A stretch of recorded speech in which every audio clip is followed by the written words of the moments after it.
ये तीनों काले कानून किसान की मौत का फरमान है। सबूत है, हम लोग पहले भी ये बता चुके हैं कि किसान से जो इन्होंने ओपन मार्केट की है उसका एक और उदाहरण देने जा रहा हूं मैं आज। 600 रुपए किलो की गोभी वाली वायरल वीडियो आपने जरूर देखी होगी। जाहिर तौर से ये वीडियो काफी वायरल हो रही है क्योंकि इसमें एक वाजिब सवाल किया गया है। सवाल ये कि आखिर जो गोभी किसान उगाता है, इतने कम दाम पर बेचता है, वो गोभी आखिर 600 रुपए की होकर आम जनता के बीच में कैसे जाती है। इसी सवाल को उठाया था हमारे साथ एक शख्स ने, जिनकी वीडियो काफी वायरल हुई है। 15 करोड़ से ज्यादा लोग इस वीडियो को देख चुके हैं और लगातार ये वीडियो शेयर भी की जा रही है। इसीलिए आज हम दोबारा इनसे जुड़े हैं। सबसे पहले आपसे जानना चाहेंगे, जो वीडियो आपकी वायरल हो रही है उसके बारे में क्या कहना चाहिएगा? मैं आपके चैनल का धन्यवाद करना चाहूँगा कि जिसने एक किसान के बच्चे की आवाज़, एक दर्द दुनिया के सामने रखने का काम किया। और बाकी उस वीडियो में कुछ लोग जो नेगेटिव थिंकिंग वाले हैं, उन्होंने सवाल खड़ा किया था कि ये नकली किसान हैं या ये लोग सिर्फ पॉपुलैरिटी के लिए या कैमरे के सामने बोलने के लिए आए हैं।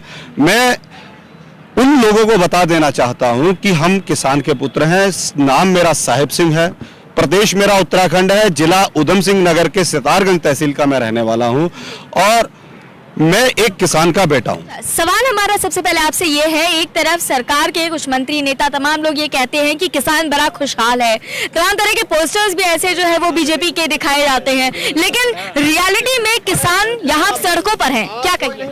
बोले कोई नहीं। सरकार ये कहती है किसान खुशहाल है और हकीकत कुछ और कहती है। हकीकत में आपको सबूत के तौर पे पेश करने जा रहा हूं।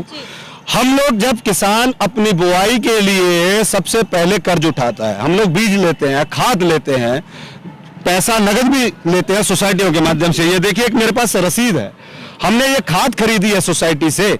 जिस तारीख को मैंने ये खाद खरीदी थी, मेरे को उस सोसाइटी ने, उस सरकार की उस संस्था ने किसान को उसी दिन से ब्याज लेना शुरू कर दिया था। उस पर ब्याज शुरू हो गया और जब हम फसल बेचकर उसको जमा करते हैं, ये उसकी रसीद है, ये देखिए ब्याज इस पे अंकित है। हमने जो इस पे ब्याज पे किया है वो ब्याज हमने ये करते हैं। अब तीसरा जो कड़वा सच है, आपसे जो अमानत किसान ने ली उसका आपने किसान से मोटा ब्याज वसूला, आरसी काटी, किसान को उत्पीड़ित किया, वसूली की, लेकिन वही किसान आप ही की संस्था को अपनी फसल बेचता है। उसका ये सबूत है, ये है सिक्सार। धान बेचा 30 अक्टूबर को, सरकार ने वादा किया था कि 48 घंटे के अंदर हम किसान को पेमेंट दे देंगे।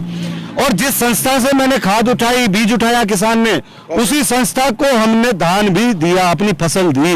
और हमारी फसल जिस दिन से गई उससे आज तीसरा महीना शुरू हो चुका है, पेमेंट नहीं आई है, पैसा नहीं मिला है। आपके द्वारा दिया गया ऋण ब्याज के दायरे में आता है, आपके द्वारा दिया गया उधार किसान को दायरे में आता है। तो किसान का पैसा क्या है? वो बाइबल की खिचड़ी है जो फ्री में खा जाएंगे आप? किसान के पैसे का ब्याज। और सत्यता ये है कि जिस संस्था से मैंने उधार बीज, खाद, पानी के लिए जो पैसा लिया, उसी संस्था को धान बेचा, उनका ब्याज का मीटर आज भी चल रहा है, लेकिन जो हमारा पैसा उन्हीं के पास जमा है उस पर कोई ब्याज नहीं।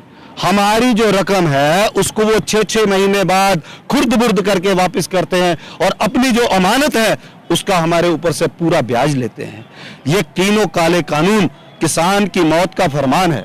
सबूत है, हम लोग पहले भी ये बता चुके हैं कि किसान से जो इन्होंने ओपन मार्केट की है उसका एक और उदाहरण देने जा रहा हूं मैं आज।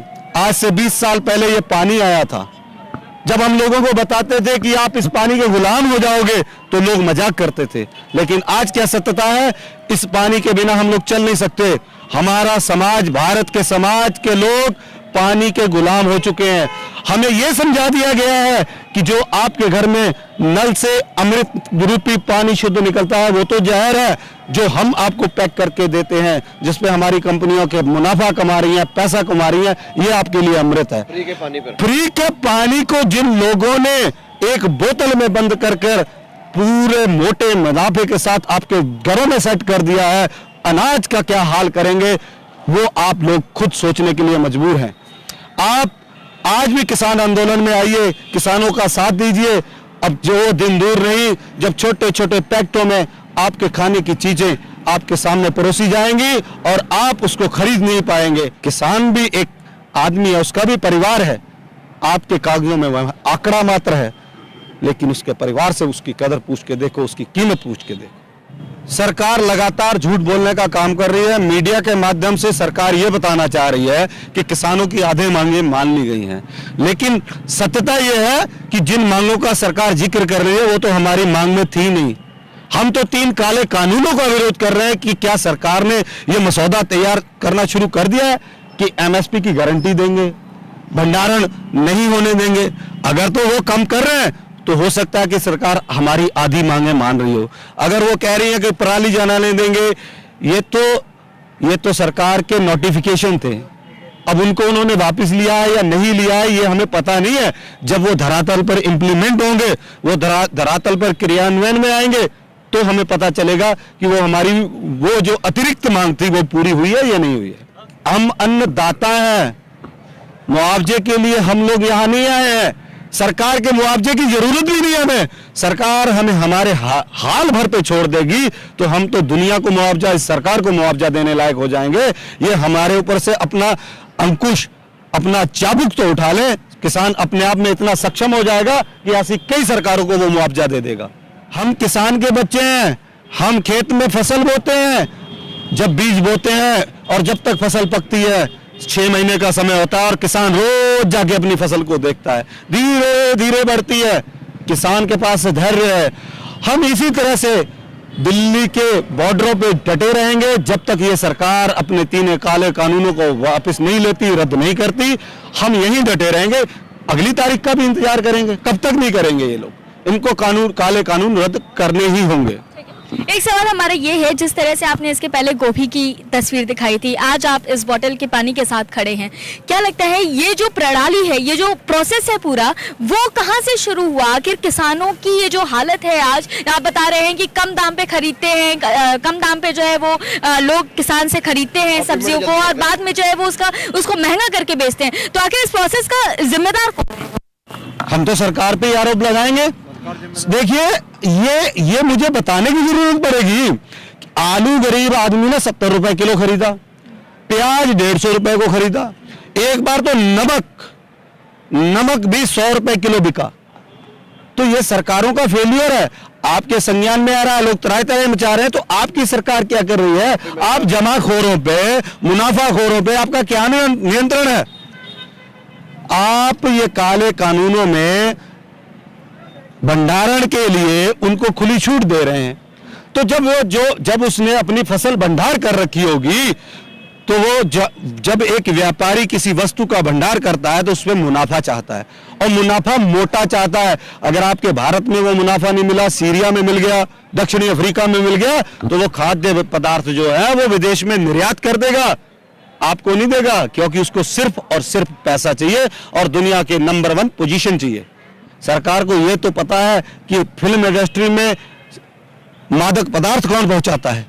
अगर उसका पता सरकार और मीडिया लगा सकते हैं तो उनको सब पता है कि किसान सड़कों पे जो खड़ा है वो असली है या नकली है, या जो प्रोटेस्टर्स हैं वो असली है या नकली है। ये सरकार को सब पता है। सिर्फ भ्रमजाल और अपने एजेंडे से भटकाने के लिए ऐसे सवाल दागती है, ऐसे सवाल वो सरकार खड़े करती है। पहले तो 3 काले कानून रद्द करने चाहिए और किसान को अगर जिंदा करना है तो एमएसपी का कानून लागू कर देना चाहिए, एमएसपी की गारंटी लागू कर देनी चाहिए।